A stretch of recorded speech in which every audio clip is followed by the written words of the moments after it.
Hai, so hari ni tak dapat pergi kerja because seriously cannot. I just cannot go to work today.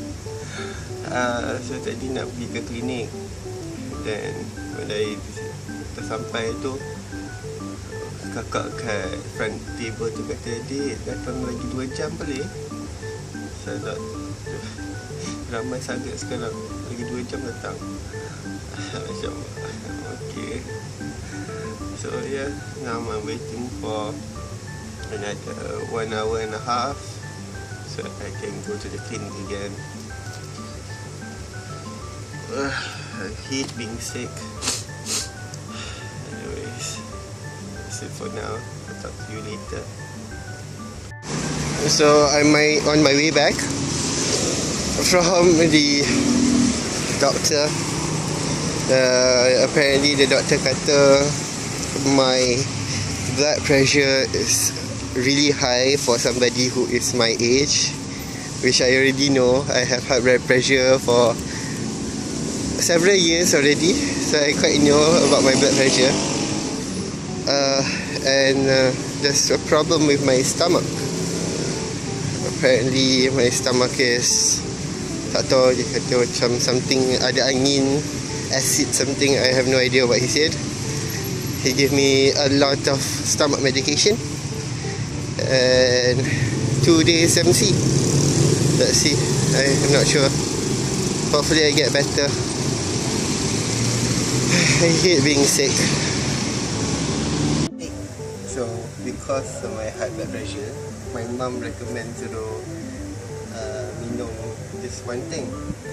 Tak tahu nak cakap apa. This this green honey drink.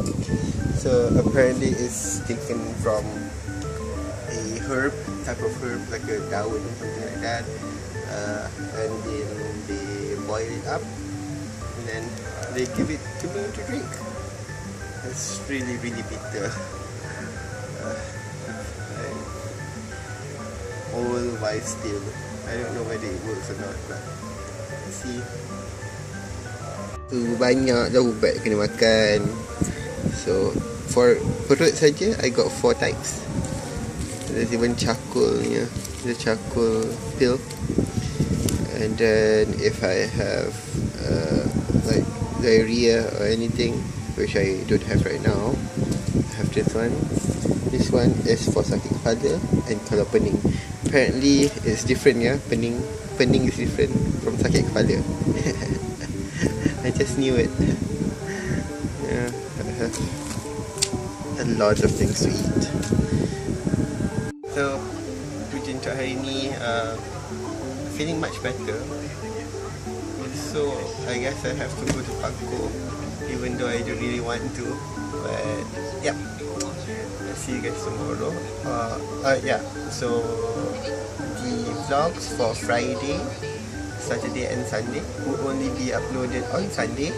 So I'm gonna be a bit late for tomorrow and Saturday because I will not have any internet, nor am I bringing my laptop to Pamgaea.